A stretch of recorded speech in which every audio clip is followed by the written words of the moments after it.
1989 y estamos abordando el tema del matrimonio. Aquí nadie se quiere recordar que está casado, parece, ¿eh? Está muy mala. Sí, hermano, y realmente es un tema, si nosotros estudiamos la confesión de fe en este momento y a lo que está viviendo la iglesia hoy en día, yo creo que ya se debería hacer una revisión nuevamente del capítulo 25 de la Confesión Bautista de Fe, debido a los ataques que están recibiendo precisamente ese voto, ese pacto que Dios ha establecido, que lo disfrute entre un hombre y una mujer, no más. Y ahí la palabra de Dios siempre fue muy clara desde el Génesis, dice lo que Dios unió, que no lo separe el hombre. Y ahí está hablando aún mucho más allá del divorcio. Está hablando de que lo que Dios unió, ¿qué fue? Un hombre y una mujer. No más. Bueno, mis hermanos, vimos en la clase pasada, estuvimos tocando el tema, el primero y segundo párrafo. Dice, vamos a leerlo para recapitular. Párrafo número 1 dice, el matrimonio debe ser entre un solo hombre y una sola mujer. No es lícito que hombre alguno tenga más de una esposa, ni que mujer alguna tenga más de un esposo a la vez. Y a veces se trae a colación y vemos las historias del Antiguo Testamentaria de hombres de Dios que tuvieron más de una esposa y eso le puede traer a uno, bueno, pero esta gente eran santos, escogidos y tuvieron eso. Bueno, realmente lo que sucedía ahí era que en ese momento Dios no le había revelado su ley, pero aunque no tenían ley que pudiera mostrarse acusativamente esa actitud, siempre vemos en la relación plurimarital que estaba sucediendo en ese momento, se podía ver el desagrado de Dios. Vemos cómo cuando Abraham malinterpretó la promesa de Dios, que yo te voy a dar un hijo, y tu descendencia será como, dice, como la arena del mar, como las estrellas de los cielos. Y él dice, bueno, vamos a ayudar un poco a Dios, porque mirando a mi esposa, yo creo que con la edad, el Señor me parece que no es con mi esposa, que debe ser a través de mi esclava, por la cultura que traía el pueblo en ese momento. Y entonces él se llegó a su criada y tuvo un hijo. Pero vemos cómo la relación entre la criada y la esposa de Abraham no era amigable, y es precisamente esas señales que Dios le estaba dando de la desaprobación de ese plurimatrimonio. Y ahí vemos el caso de Jacob, el caso Salomón, David. O sea, vemos hombres integrados, hombres con un corazón conforme al de Dios, pero vemos que en esa parte no nos deja mucho de qué aprender.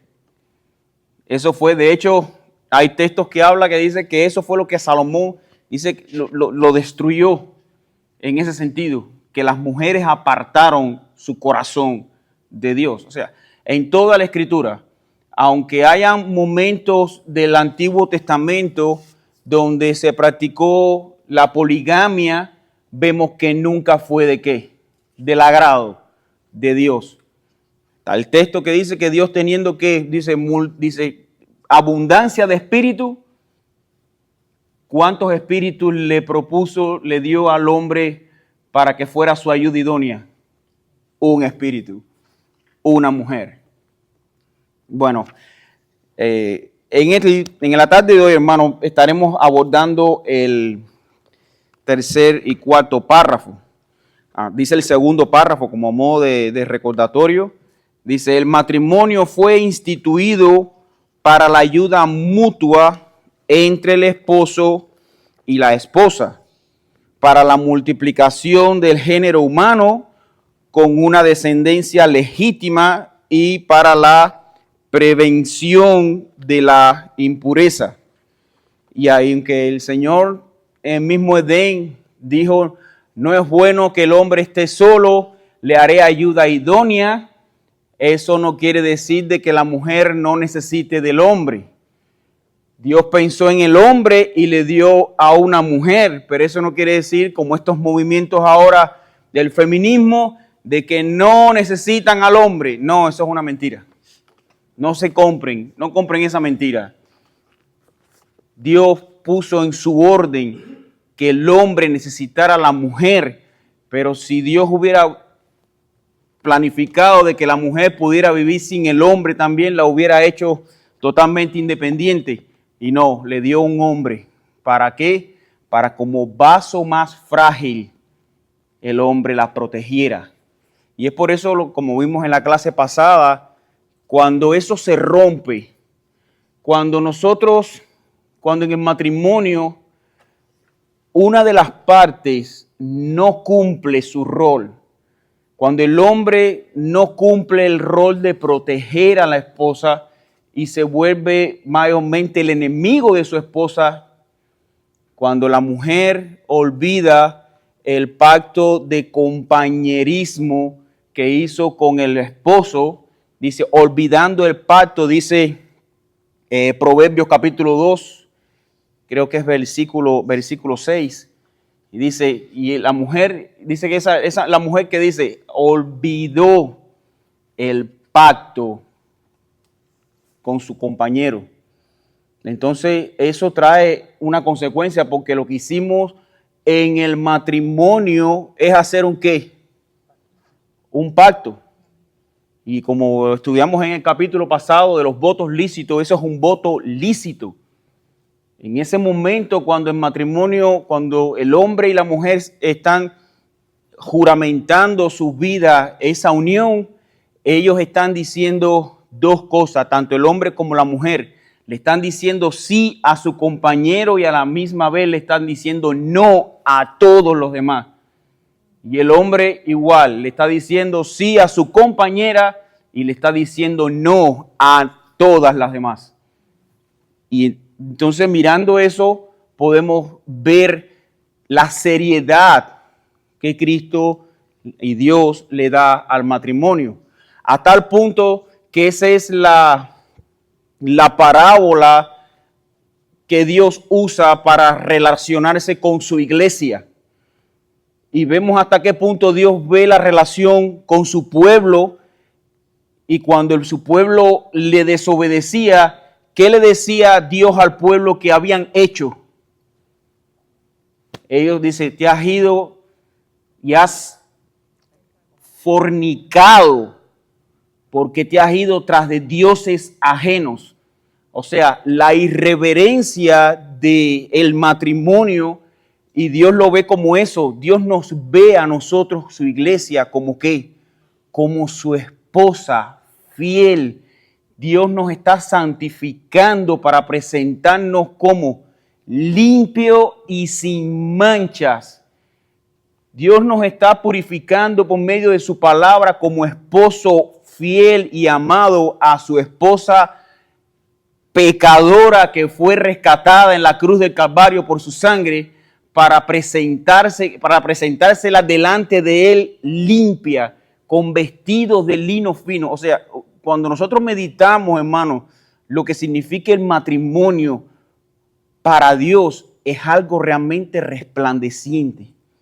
Como vimos en el Señor, Dios es luz y no hay tinieblas en él.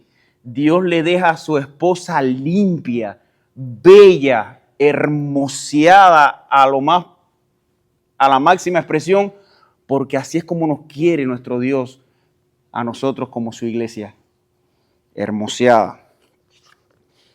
Dice entonces, una de las cosas por las que Dios creó el matrimonio, dice que es para ayuda mutua entre esposos. ¿Para qué? ¿Qué dice el segundo párrafo de nuestra confesión bautista de fe? Sí, el segundo párrafo del capítulo 25. Para multiplicar el género humano. Y eso fue Excelente cuestionamiento que se presentó en la clase pasada, muy bueno. Y precisamente ese es otro de los objetivos que nosotros como creyentes debemos meditar, porque hoy se está vendiendo demasiado en esta sociedad de que somos muchos en el planeta, de que necesitamos disminuir la tasa de natalidad, no hay suficiente comida para evitar el hambre, tienen que nacer menos personas, pero por supuesto, ¿quiénes son los que lo están diciendo? Personas que son enemigas de Dios. Dios como creador, como sustentador de todas las cosas, aún la promesa está activa o está invalidada de fructificar y poblar la tierra. Está activa. Ahora, como vimos también, debemos ser como prudentes. Pero esa es una bendición. Cada vez que vemos un texto en Proverbios, también encontramos el proverbio que habla, dice que bendición son los hijos.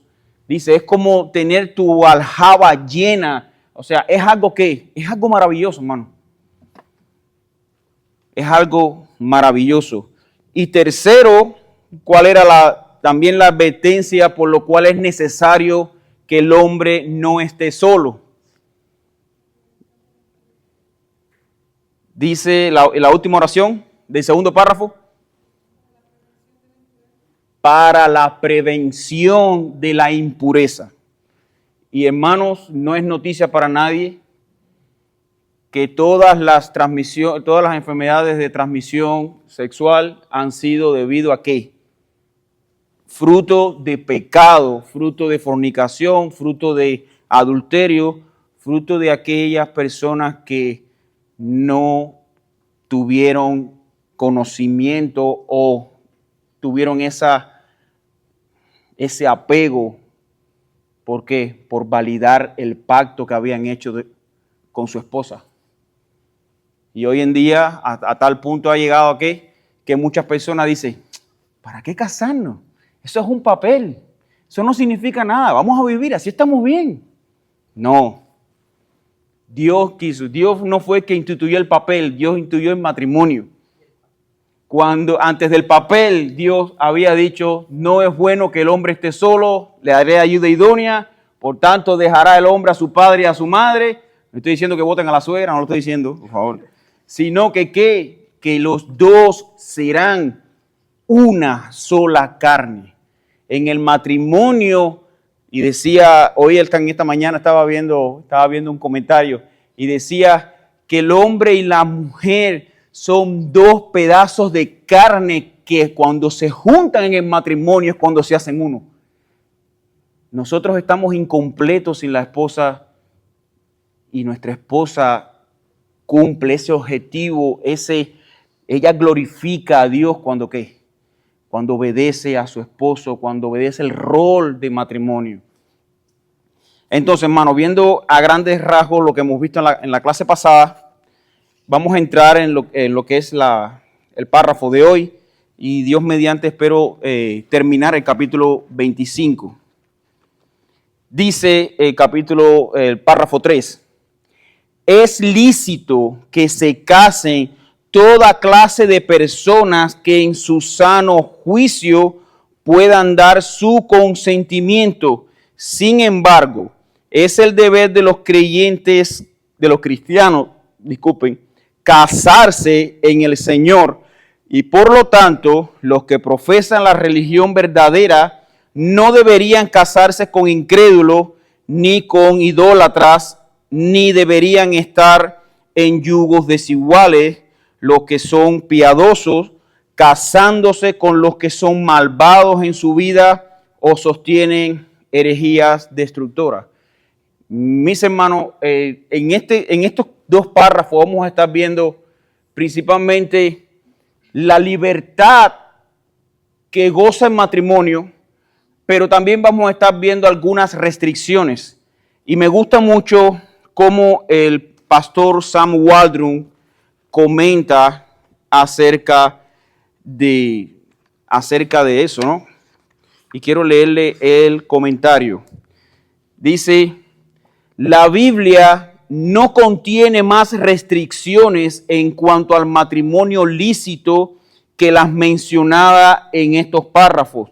Como dice la confesión, aparte de estas restricciones, pueden casarse lícitamente toda clase de personas. Las personas mayores pueden casarse, los minusválidos pueden casarse, las personas de distinto trasfondo racial pueden casarse, toda clase de personas pueden casarse, pero no debemos confundir la cuestión de la libertad con la de la prudencia. Lo que no es pecaminoso puede ser imprudente. Y quiero que citemos, vamos a buscar 1 Corintios capítulo 7, versículos del 25 al 40.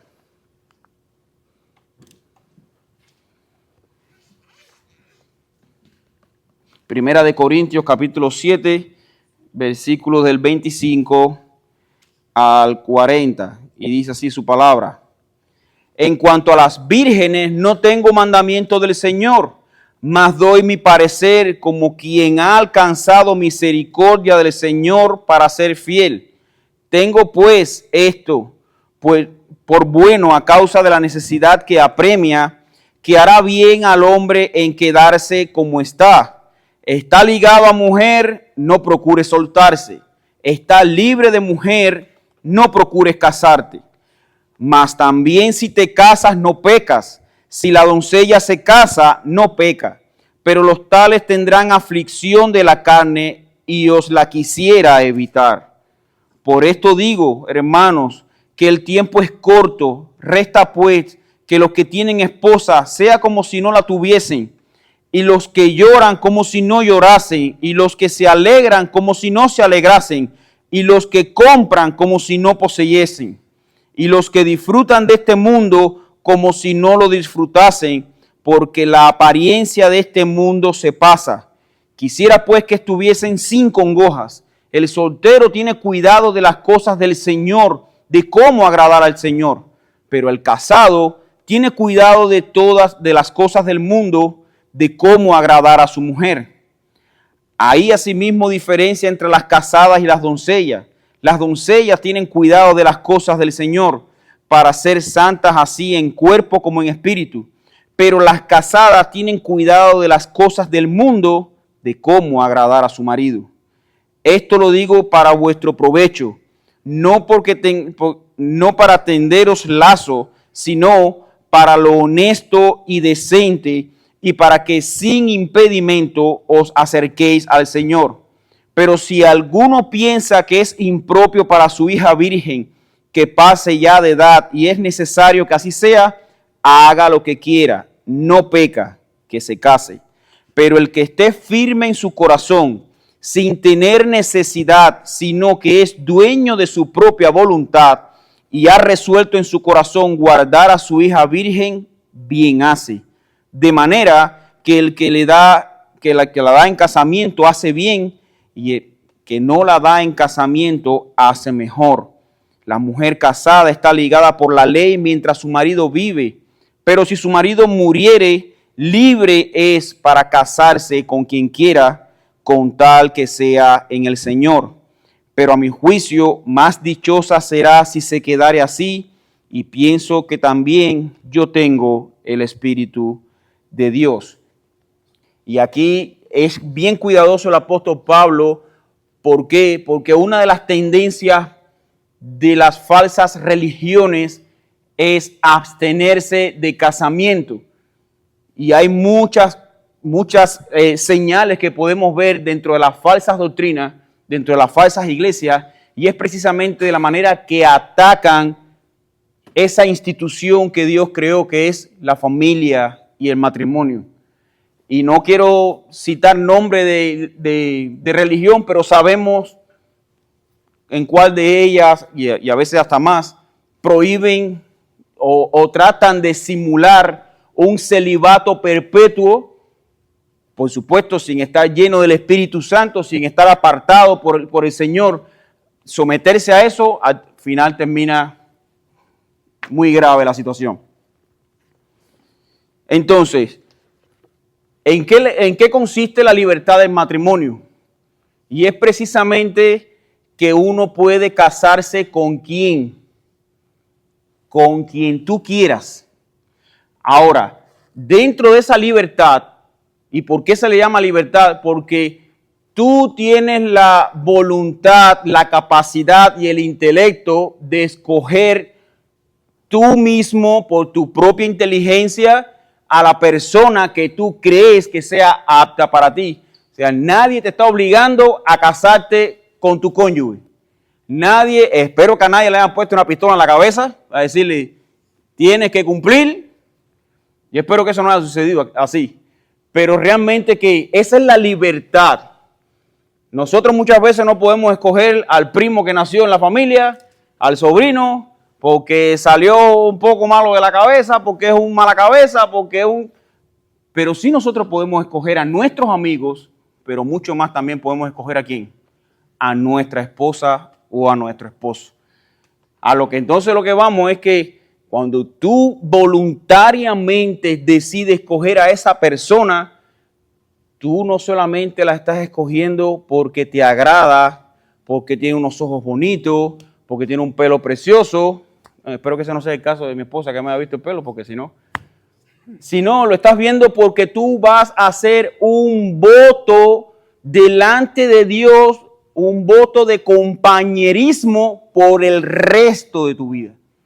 Y eso es lo que está faltando hoy en día en la sociedad. Una sociedad lejos de Dios que simplemente se ajunta porque me hace reír, porque es muy graciosa, porque me hace cosquilla en la espalda, porque me cuenta unos chistes encantadores. No, ese no es el patrón que debemos nosotros ver en el matrimonio.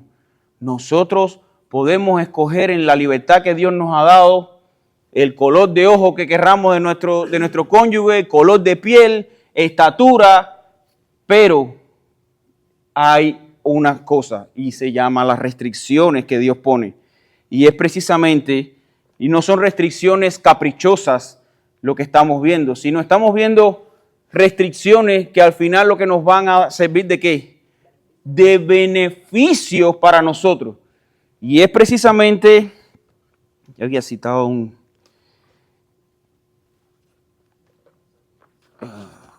a ver si encuentro el texto que estaba en Nehemías capítulo 13 del 25 al 27. Si algún hermano que lo encuentre, por favor, que lo busque. Nehemías capítulo 13 del 25 al 27.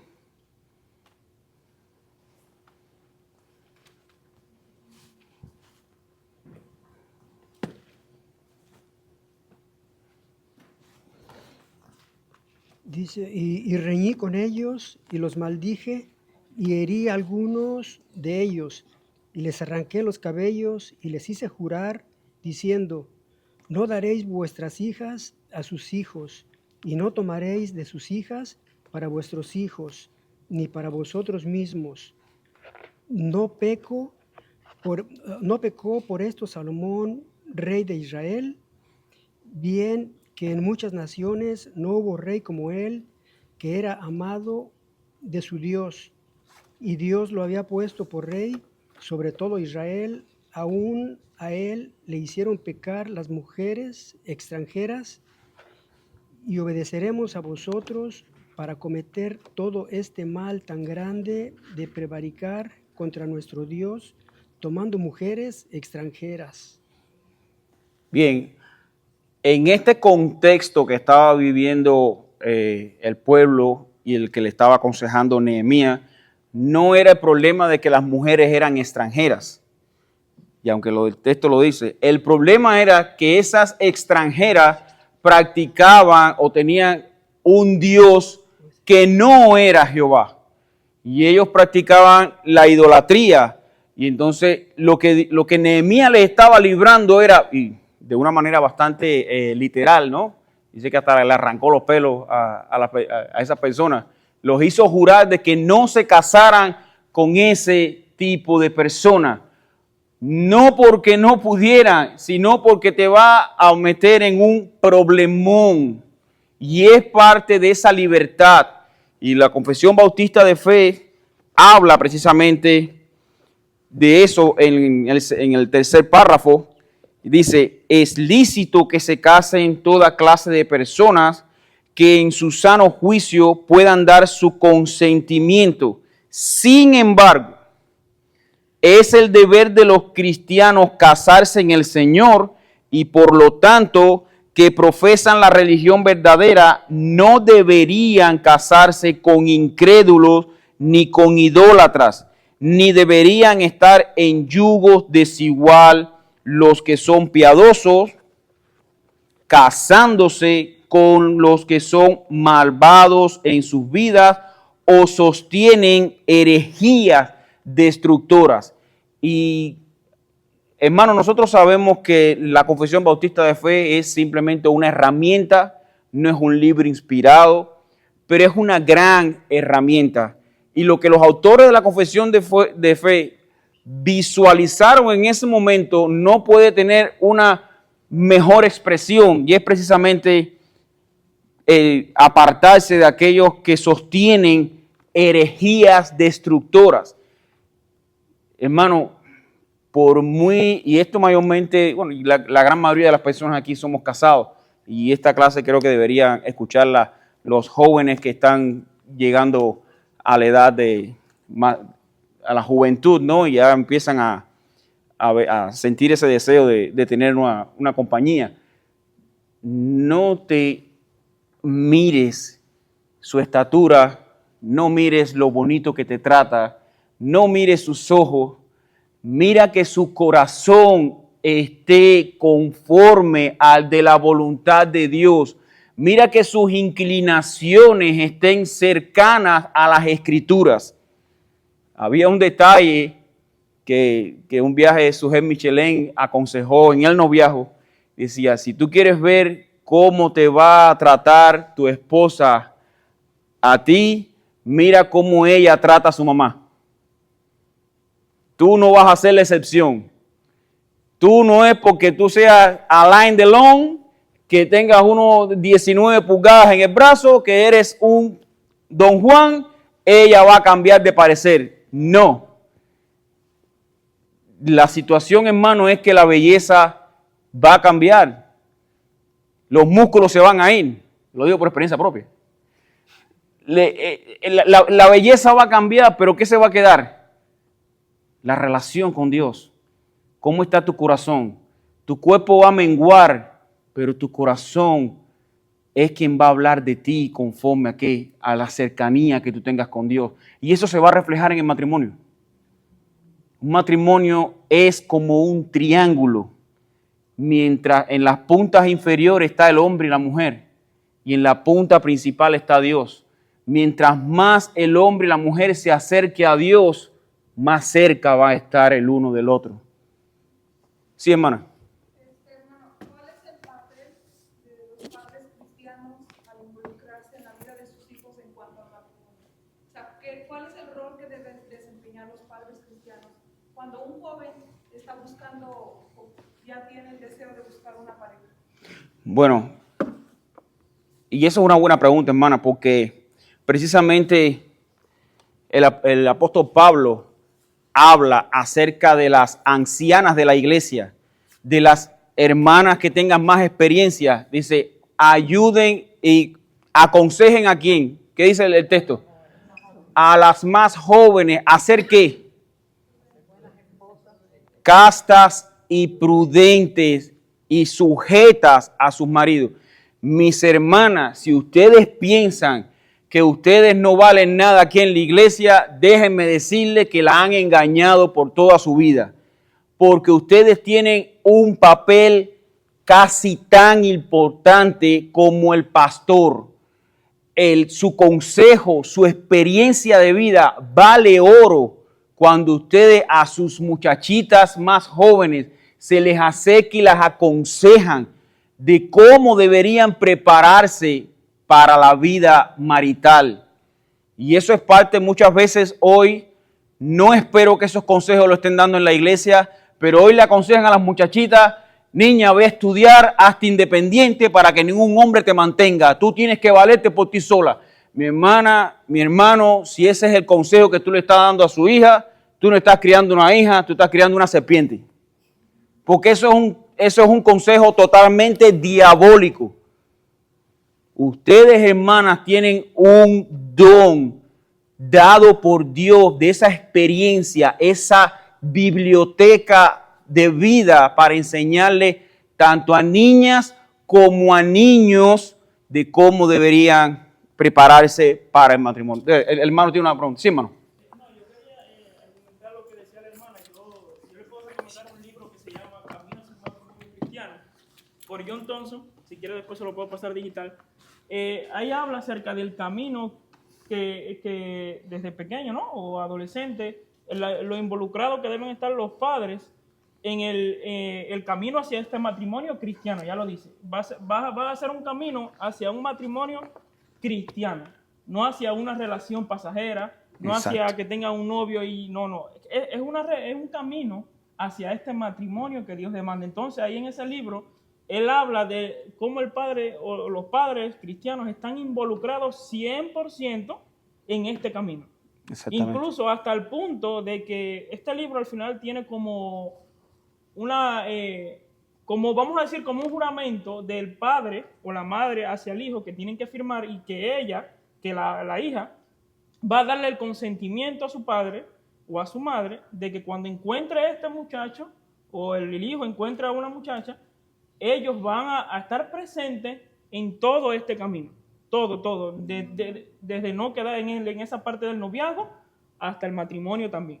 Entonces es importante, y la hermana es una pregunta muy importante, porque de esto depende de que nuestros hijos o nuestras hijas lleguen a este matrimonio cristiano.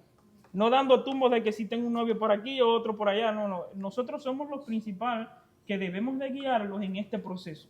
Y 100%, no puede haber que el hijo tiene libertad para hacer esto. A ver, ellos toman la decisión de hacer lo que ellos entiendan, pero si él consiente que tú estés presente ya después que son mayores, es importante que los padres estén ahí. Exactamente. Porque de eso depende que ellos lleguen a este matrimonio cristiano.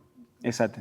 Sí, hermana, dime. Sí, una cosa que yo veo muy puntual en esto, cuando dice cómo deben ser los obispos, los pastores o diáconos y las esposas de ellos, es muy puntual donde dice cómo referirse, cómo proceder cada uno como cristianos. O sea, no creo que solamente sea solo para los obispos y los diáconos, creo que es para todo cristiano, y ya el padre de familia, el cabeza de familia es como un pastor, un obispo, exacto, un diácono en su casa. Entonces, si refleja eso el padre y la esposa del padre, la madre en este caso, refleja lo mismo, creo que los hijos van a anhelar eso que ellos reflejan. Porque escuché una vez de un pastor que decía, como tú seas como madre en tu casa, tu hija va a querer ser igual a ti. Porque los hijos hacen más lo que ven a hacer que lo que tú le dices que hagan. Eso es un hecho. Entonces, en la iglesia, sí, nosotras, o sea, las personas que somos más ancianas en la iglesia o más maduras en algún sentido, debemos aconsejar a las más jóvenes, las que llevan poco tiempo, pero la casa es 24/7. Y entonces creo que el hijo, como vea que el padre trata a la madre, va a querer tratar a su esposa y va a proceder normalmente, es lo normal. Porque normalmente su pecado, su corazón pecaminoso quiere ir en contra, pero si el padre instruye al hijo como debería, el hijo va a proceder tal cual. Y si la madre instruye a sus hijos, porque la madre es la que mayormente estamos con los hijos, ¿no? Instruye a sus hijos en pos de eso, creo que los hijos, lo mismo la mujer que el hombre, van a proceder. Realmente, si ustedes quieren ver el efecto de una buena mujer en un hombre, léanse Proverbios 31, la mujer virtuosa. Hermano, cada buen hombre necesita una buena esposa que lo esté apoyando. Y ahí vemos, si nosotros estudiamos ese libro, ese todo Proverbios 31, No estamos viendo una ama de casa que el marido le ha prohibido que salga. No vemos esa ama de casa acosada por una sociedad donde le están diciendo, no niña, sal de ahí, no seas burra, prospérate, estudia, sé independiente. No, si nosotros vemos lo que Dios demanda, lo que Dios nos ha dejado por su palabra, la mujer virtuosa, estamos viendo una mujer, una empresaria apoyando 24/7 al jefe de su marido. Y no lo estamos viendo como un castigador, lo estamos viendo cómo es el desempeño de ustedes, hermanas, como ayuda idónea, como mujeres virtuosas, influyen grandemente en el carácter, en el desarrollo social y moral de sus esposos. Sí, mi hermano. Otro comentario, en mi trabajo llegan muchos jóvenes, cada rato están cambiando de trabajadores, y son jóvenes de 20, 30 años que crecieron en familias cristianas, pero de la Biblia no conocen nada. Hasta sirvieron en sus iglesias, en sus países. Y yo creo que lo más importante como padres es tener el culto familiar. Que Coincido. nuestros hijos conozcan lo que Dios dice en este caso respecto al matrimonio, como el estudio que estamos tomando ahorita. Exacto. Y Si nosotros, ellos conocen la voluntad de Dios, con quién deben casarse y cómo deben ser con sus esposas. Yo creo que al final de cuentas ellos tomarán la decisión si van a respetar eso o no. Pero Exacto. nosotros como padres somos responsables de enseñar lo que Dios dice de todas las cosas del matrimonio. así es. También quería decir, como dicen los hermanos, nosotros como padres también tenemos que no ser como Elí, que no les estorbó a sus hijos. Nosotros tenemos que estorbarles. Y sabemos que ellos van a hacer lo que ellos quieran, porque no los podemos obligar ya después que son grandes, pero sí estorbarles y sí hacerles saber que eso no está bien, que tú como padre no lo vas a permitir en tu casa o no estás de acuerdo. Tenemos que estorbarles. Aunque ellos sabemos que después van a hacer lo que decidan hacer, pero debemos ser estorbo, no debemos ser como Elí, porque mira las consecuencias que trae. Sí, hermano. Sí, mi pregunta era más enfocada a eso, ¿verdad? Porque ahora vemos padres cristianos lamentablemente dejando a hijos tomar decisiones, tener novias, juntarse. Mi pregunta específicamente era, ¿un padre está bíblicamente soportado, respaldado, de ajá. que un padre pueda, ¿cómo se dice? Frenar. Como rechazar, por decir, la pareja en este caso de mi hija o de mi hijo? O sea, ¿hasta tal punto puede llegar un cristiano a hacer eso? O sea, decir, Sí. hijo, no estoy de Ahora. acuerdo, no tienes mi bendición. Sí, absolutamente. Sí, porque Y lamentablemente ahora más cuando no lo te das hacemos. cuenta que es una persona que abiertamente practica otra religión, o sea, una religión herética, o tiene conductas claramente que son dañinas a punto de llegar a la inmoralidad, tanto porque muchas veces no es hacer las inmoralidades abiertamente. Nosotros con nuestra forma de vestir estamos dando un mensaje y podemos estar enseñando nuestra inmoralidad. Y normalmente lo que siempre se usa en estas cosas es que la muchachita se vista lo más indecentemente posible, porque según ella necesita que la miren. Pero lo que está enseñando es la parte que no debería enseñar, y lo que debería enseñar es lo que realmente es lo que no se ve, y es su intelecto, su moralidad, su santidad. Y eso viene primeramente es algo que Dios pone en los padres, en la instrucción de sus padres, pero también está en la aplicación de la familia sobre sus hijos, hablando estas cosas. Es una realidad. Y de hecho, hermanos, mira, aunque en el libro de Hechos habla de que el Señor añadía a la iglesia a los que iban de ser salvos, pero hermano, la falta de instrucción en estas instancias hacia nuestros hijos influye también en un paso progresivo en nuestra iglesia, porque esos son los retoños que vamos a tener nosotros en la iglesia. ¿Y qué es lo que nosotros estamos descuidando en el devocional diario, que lo que estamos descuidando es tan precioso que al final lo que le estamos haciendo daño a nuestros hijos cuando no lo practicamos.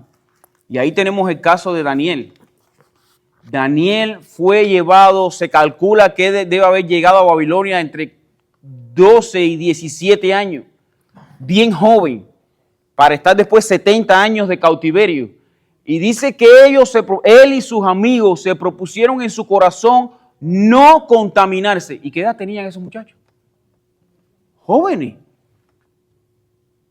¿Y cómo llegó esa fe, esa fidelidad a ese corazón?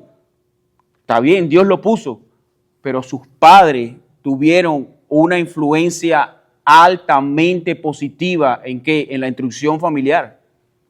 Yo recuerdo un capítulo de Deuteronomio, Dios le da instrucciones a Moisés, que los padres deben de instruir a sus hijos enseñando los mandamientos del Señor para que lo conozcan y no se aparten de él. Y vemos ya en el libro de Jueces que cuando murió Josué y toda esa generación, se levantó una nueva generación que no conocían a Dios. Que no conocían a Y Dios. comenzaron a cometer las cosas que los pueblos hacían en ese tiempo. Quiere decir que las instrucciones que Dios les dio no las cumplieron los padres. No la cumplieron. No enseñaron a sus hijos temer a Dios, el temor de Dios, sus mandamientos. Exacto, y eso juega mucho con lo que dice el hermano. Nosotros tenemos que estorbar a nuestros hijos. No debemos nosotros, es que mi hijo no quiero que se vaya, bueno, deja que venga con la novia y deja que... No. No puedes permitir inmoralidad dentro de tu casa. Sí, hermana. También la Biblia menciona desde pequeños su madre y su abuela le enseñaron la Sagrada Escritura. Ese rol del padre y de la madre, pero la madre es la que más tiempo por lo general pasa con los hijos, es muy importante. Y el tiempo familiar que se tiene también es muy importante porque de ahí nuestros hijos van a aprender. Y es importante. Ayúdame con el texto que dice en Proverbios, hijo mío. No, yo estaba pensando en eso de que instruye al niño en sus caminos, que aun cuando fuere grande no se apartará de él. No significa que el niño va a ser salvo porque la salvación depende de Dios, pero sí significa que si al menos no van a ser salvos, van a ser mejores ciudadanos. Y ahora en esta clase, gracias a Dios, estaba recordando a mi madre. Yo creo que hoy, precisamente ahora en esta clase, he venido a tener más conciencia, o no lo había pensado antes, ¿no? No había tenido esa conciencia como la que estoy teniendo ahora, gracias a Dios. Que yo creo que si soy mejor esposa, es gracias a ella. Porque no solo me aconsejó, sino que me educó con su ejemplo. Y son sus pasos, porque sin ser cristiana, yo quería ser como debe ser una esposa cristiana. Y ahora es que he venido a tener conciencia de eso. Así que bueno, gracias a Dios por los padres que me dio, por la familia que me dio, que hay veces que uno la reprocha porque no eran cristianos y uno dice, ay, si yo hubiera tenido padres cristianos, pues no. Dios utilizó a mis padres y a mis hermanos para encaminarme desde niña con mi hermano mayor y después en la casa y en el hogar. Así que gloria a Dios por esta clase, es una realidad, por este recordatorio. Es una realidad. Nosotros como padres debemos, y reitero eso porque hay muchas, lo que le había dicho a ustedes, madre, la importancia de su experiencia para instruir a las más jóvenes. Y es precisamente que eso es algo que le está cambiando la mentalidad aún dentro de la iglesia, cuando se descuida y hoy muchas mujeres piensan que simplemente el ministerio es llegar a ser pastora, llegar a ser líder. No, hermana, el mayor ministerio que ustedes puedan tener es ese, instruir a sus hijas, prepararlas para esa vida, porque eso está contrario a la sociedad, pero es lo que agrada a Dios. Y creo que en nuestro corazón debemos hablar como Pedro y Juan delante del concilio, cuando ellos dijeron, porque es necesario obedecer a Dios antes que a los hombres. Chicas, jóvenes, no pongan atención al bullying, a las burlas que le hagan en su escuela. porque mira la edad que tú tienes, tú no tienes novio, porque tú... No, tú agrada a tu Creador. Confía en tu Creador y Él te proveerá el hombre que a su tiempo señalado y aceptado tú necesites. Y quiero terminar el párrafo 4, ya queda bien poco tiempo ya. Dice el párrafo 4 del capítulo 25. El matrimonio no debe contraerse dentro de los grados de consanguineidad o afinidad prohibidos en la palabra. Y el capítulo en Levíticos, capítulo 8 completo, está hablando acerca de esa... 18, disculpe. Se me puso una basurita aquí delante del uno. Dice Levíticos 18, no lo vamos a leer completo, pero bueno, hay varios detalles importantes que habla acerca de eso. Y cuando nosotros leemos la carta, cuando leemos este libro, vemos que todavía está vigente estas advertencias que Dios está poniendo delante de su pueblo. Dice versículo 6, ningún varón se llegue a su parienta próxima alguna para descubrir su desnudez. Yo, Jehová, la desnudez de tu padre o la desnudez de tu madre no descubrirás. Tu madre no descubrirás su desnudez. Y aquí la palabra desnudez, descubrir la desnudez va mucho más allá de que simplemente verla desnuda. Estudiadores bíblicos hablan que casi practicaron el acto. Es bien profunda la frase, no descubras la desnudez. Y aquí vemos la desnudez de tu hija, de la hija de tu mujer o de tu padre. Dice, engendrada de tu padre, tu hermana es, su desnudez no descubrirás. Y si seguimos andando vamos a ver grandes advertencias. Y esto es otra cosa también que está siendo aplaudida y realmente proclamada, y esto yo lo vi, un viaje en un caso, no soy asiduo a ver el programa, pero bueno, coinciden en mi hora de break y siempre está puesto el televisor. Uno de Ana María Polo, eso, discutiendo porque eran dos hermanos que estaban casados y no sabían que eran hermanos, y cuando se descubrieron, y ella dijo, ¿y qué? Si lo descubrieron, no son felices. Sigan. No, hermano, genéticamente Dios no aprueba eso. Y aunque inicialmente, si analizamos, bueno, ¿y la mujer de Caín de dónde salió? Sí, salió de la descendencia de Adán y Eva. Y la mujer de no sé quién, pero llegó un momento en que Dios paró. Y ya, Dios lo permitió en un momento, pero llegó un momento en que dijo, hasta aquí, no más. Y ya, no. Ahora, poner a contendernos nosotros con Dios. Bueno, pero si Dios lo permitió, ¿por qué lo quitó ahora? No, estamos discutiendo con un Dios soberano. Dios lo hizo así para su gloria, para su propósito, pero ya no más, porque hace daño y genéticamente ese cruce tan cercano hace daño. Ya Dios lo prohibió. Para eso ya tenemos la tierra bastante poblada y debemos seguir también poblando más la tierra. Pero ese grado de consanguinidad, de casarte con tu prima, tu hermana, no. Ya eso está totalmente fuera de la bendición de Dios. Y sigue diciendo, ni puede ser legalizado jamás tal matrimonio incestuoso por ninguna ley humana, ni por el consentimiento de las partes, para que esas personas vivan juntas como marido y mujer. Y aquí quiero terminar con el punto, a tal grado ya ve Dios desagradable esta unión en 1 Corintios capítulo 5, versículo 1. Y quiero terminar ya con este texto. Y dice, de cierto se oye que hay entre vosotros fornicación, y tal fornicación cual ni aún se nombra entre los gentiles, tanto que alguno tiene la mujer de su padre. O sea, ese era un caso, y estamos hablando dentro de la iglesia. Hermano, esa inmoralidad llegó a un punto que estaba contaminando severamente a la iglesia. Y por eso nosotros como matrimonio debemos apelar a amarnos, a entregarnos mutuamente cada cónyuge para evitar esas inmoralidades, que eso afecta, eso destruye, no solamente genéticamente la iglesia, o sea, entre personas, sino la santidad de la iglesia.